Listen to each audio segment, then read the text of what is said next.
जनों सेवा जोहार। मैं सूरज लाल पोयाम और आज हम लोग ग्राम पंचायत गिद्धमुड़ी में हमारे दादा गुरुजीलाल नेटी जी के निजी निवास पर आए हुए हैं इनसे बातचीत करने के लिए। तो आइए हम इनसे आपको रूबरू कराते हैं और मुलाकात करते हैं, बातचीत की शुरुआत करते हैं। सेवा जोहार हो गया ना? दादाजी, सबसे पहले अपना जन्म परिचय बताइए। हाँ, मेरा जन्म परिचय ग्राम पंचायत गिद्धमुड़ी और जन्म तिथि जो है 25/8/1971 का है। इसके बाद हमारा यही मैंने जन्म स्थान है और पढ़ाई लिखाई यही मैंने ग्राम पंचायत गिद्धमुड़ी में हुआ है, प्राथमिक पाठशाला। पढ़ाई आपकी लगभग कितने तक हुई है, कितने तक की है?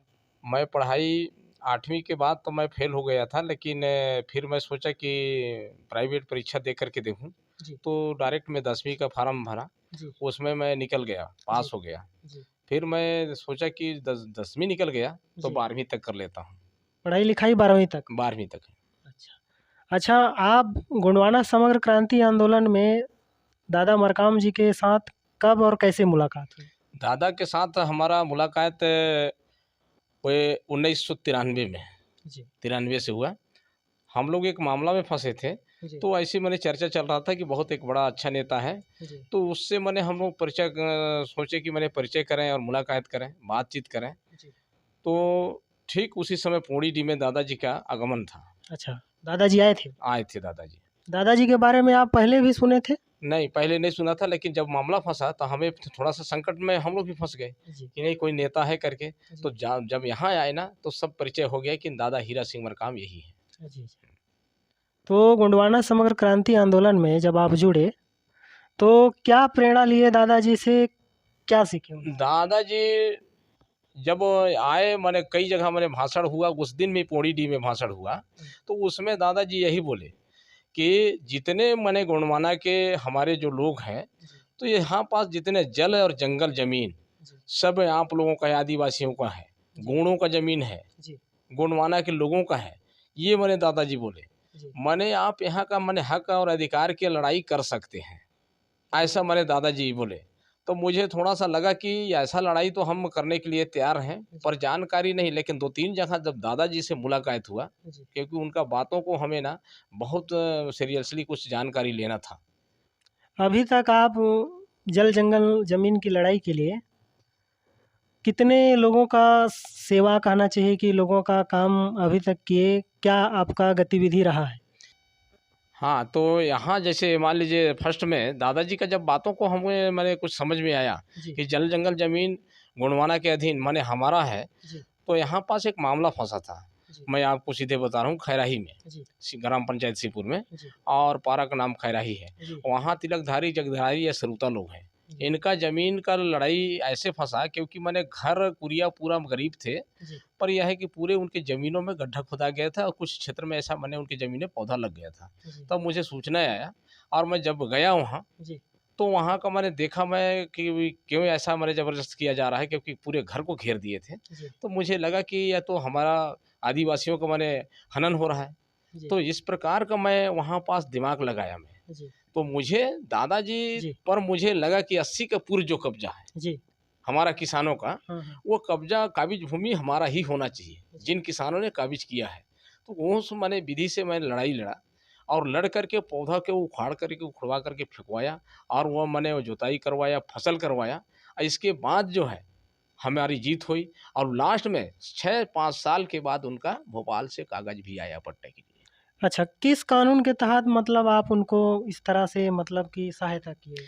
हमने इस कानून से हमने सहायता किया कि आदिवासियों का जमीन को माने किसी शासन प्रशासन 80 के पूर्व जो है, यह मालूम था मुझे कि 80 के पूर्व काबिज भूमि पर शासन प्रशासन कहीं मैंने ऐसा मैंने छेड़खानी और बेदखली नहीं कर सकता है। इसलिए मैं ज़बरदस्त वहाँ पास मैंने उतारू हुआ और मैंने उनको वाकई में उनको हक अधिकार दिलाया। और इसके बाद जो है सीधे फिर गड़तर में ऐसी मैंने चर्चा होने लगा। तो एक ऐसी क्षेत्र में उनका पौधा लग गया था, लेकिन उन लोगों का चर्चा यहाँ से पहुँच गया था, कुछ बात उनको जानकारी हुआ था कि नेटी जी ऐसा ऐसे मैंने मामला में अगुवाई करते हैं और मैंने काम करते हैं। तो चर्चा होने लगा, तो कोई लोग बोले कि नहीं कर सकता यार, ये शासन प्रशासन का है, लेकिन कोई आदमी जिक्र किया कि नहीं वो बिल्कुल करके दिखाएंगे। अच्छा, ऐसे मैंने बोलने लगे, बहस होने लगे दोनों पक्ष और विपक्ष से। तो बाद में मुझे बुलाया गया और मैं 5 बजे पहुंचा वहाँ, और रात भर रुका। सवेरे जहाँ जिस स्पॉट पर, जिस स्थल पर मैंने पौधा के लिए गड्ढा खुदाया था, है ना, वहाँ पास में हम लोग बैठ गए और नाम वाम जब नोट करने लगे, वहाँ पास क्या कहते हैं नगेश्वर है, गोली है, और क्या कहते हैं आपका राजकुमार लोग हैं। ऐसे करके मैंने लगभग 20-22 किसान थे। तो जब हम लोग वहाँ बैठे, मैं कहा कौन कौन किसान का मैंने ज़मीन पर पौधा लग रहा है, तो मैं नाम नोट कर रहा था, तब से पुलिस वाले 3 लोग पहुँच गए। और कहाँ-कहाँ आपने इस तरह का काम और सहयोग किया लोगों को?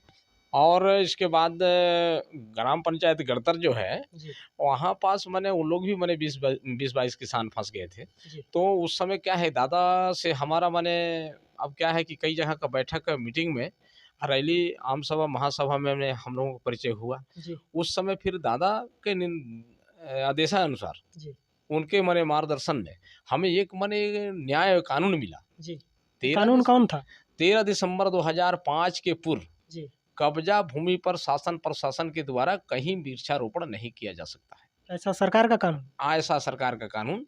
लेकिन उसी कानून के तहत हमें मैंने लड़ाई लड़ना पड़ा। तो वहाँ का पौधा, सागौन का पौधा लगा था। और उस सागौन का पौधा के पास पट्टा भी बन गया और मैंने बड़ा बड़ा मकान भी बन गया। मतलब कि सरकार का जो कानून है 13 दिसंबर 2006 वन अधिकार वाला, उसके तहत आप लोगों की सेवा और मदद किए हैं। और अभी और ऐसे कितने मामले हैं जहां आपने काम किया? ऐसे मामला तो बहुत ज़्यादा हैं। अच्छा। लगभग मेरे द्वारा दादा जो सिखाए मुझे, और मेरे द्वारा आज गिनती अगर गिनूंगा मैं 39-40 जगह गिन के, और अच्छा, पट्टा बन गया। अच्छा, ये काम करने का जोश, जुनून, जज्बा, सेवा भाव कैसे आया, कहाँ से? हमको देखिए, दादा का छत्र छाया से हमें जुनून जज्बा जो है, तो पहले से हम तो जो शीला व्यक्ति हैं, है ना, तब हम काम कर पाए हैं। दादा का छत्र छाया था, पर दादा तो हमारे साथ है, उनके मैंने जो भी मार्गदर्शन है उनके मार्गदर्शन में ही किया हूँ। पर ये है ना, कोई किसी को जेल भेजा हूँ और ना मुझे कोई जेल भेज सका है। लगातार कई बार देखा जाता है कि समाज में बहुत पढ़े लिखे होते हैं, पर ज़मीनी स्तर पर कोई काम हमारे लोग नहीं कर पाते हैं, डर जाते हैं, है ना? तो आपने जो भी काम किया है समाज के लोगों के लिए, बहुत सराहनीय रहा है। ऐसा आपके माध्यम से और लोगों के माध्यम से हम लोगों को ये जो जानकारी आप बता रहे हैं। दूसरी बात, आपके बारे में भी जानकारी है कि आप सरपंच भी रहे, इसके बारे में बताइए। हाँ, मैं 2 बार सरपंच भी रहा। पहली बार मैं रहा 5 वर्ष के लिए, दूसरी बार अपने धर्मपत्नी कैलाश कुंवर सरपंच थी, और उसी पंचवर्षीय में मैं जिला पंचायत का सदस्य रहा। लगभग मतलब आपका सार्वजनिक जीवन में ये, जब आप सरपंच रहे, जिला पंचायत सदस्य रहे, तो अनुभव कैसा रहा समाज को, मतलब आप कैसे प्रतिनिधित्व किए? उस समय मैं जैसे सरपंच था और जिला पंचायत सदस्य रहा, उस समय समाज के लिए, और आज भी समाज के लिए, क्योंकि समर्पित व्यक्ति हूँ मैं, और आज भी मैं चाहता हूँ कि रहूँ ऐसे, क्योंकि कहीं पास हमारा सरपंची शासनकाल में और जिला पंचायत के शासनकाल में कहीं लंच नहीं आया समाज की ओर से, और ना कोई दिखावा मिला मेरे तरफ से कि नहीं ऐसा व्यक्ति है करके, कोई आज तक कदम नहीं आया है। ठीक। जल जंगल ज़मीन की लड़ाई आप लड़ते रहते हैं, सगा समाज को मदद करते हैं, और आगे की क्या योजना है? हमारी आगे की योजना ये है कि समाज को हम संगठित करके, और जो हम पूर्व में जो लड़ाई लड़े हैं वो लड़ाई हमारा निरंतर लगातार रहेगा, क्योंकि 2010 और 11 में नेवरी और कोड़ा में जो कट्ठी का रोकने का काम जो मैं किया, वाकई में वहाँ पास हमारा लड़ाई बिल्कुल सही लड़ाई था, और वहाँ पास हमारे किसानों को वहाँ रियल्टी जो मिला, वाकई में रियल्टी मिला था। 1,90,000 का चेक कटा था, और लकड़ी आज भी ज्यों का त्यों पड़ा है वहीं। तो हमारा लड़ाई जो है जल जंगल जमीन का लगातार ही लड़ाई पहले भी और आज भी मेरे विचारों से हमारा लड़ाई ऐसी निरंतर जारी रहेगा। फील्ड में मतलब ज़मीनी स्तर में काम करने वाले लोग आजकल नहीं मिल रहे हैं, इसका क्या कारण है? इसका कारण ये है, देखिए उसका जो नियम विधि है उस पर लोग माने पढ़ नहीं पाए हैं या माने बुक को खोल के नहीं देखते, उनको हिम्मत नहीं आता, उनको जुनून जज्बा नहीं आता, हिम्मत नहीं होता, इसलिए लड़ाई नहीं लड़ पाते हैं। और हमें आज वो भी माने हमारी विचार से कि आज भी मैं वही लड़ाई लड़ रहा हूँ।